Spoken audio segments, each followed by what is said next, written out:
ودوت بيأثر على مودك اللي انت عايش فيه اصلا.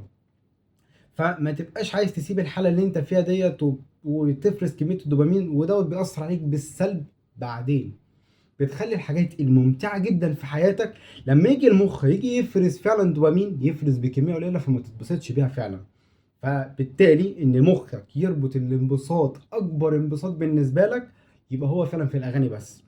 وده طبعا بيأثر عليك زي ما قلت لك في كل حاجة. لما اجي اتبسط فعلا بأي حاجة فيها انبساط، لا الفرحة تبقى حابة كده خلاص، طارت على كده خلاص شكرا، اكمل بقى في اللي انا فيه. وكذلك برضو في الجانب المعاكس، لو انت بتسمع اغاني حزينة، ده بيأثر عليك ازاي بقى؟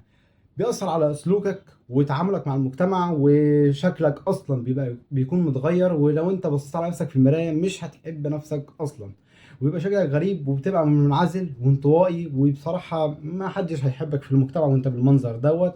وبحالتك ديت مش هتعرف تتعامل مع اي حد.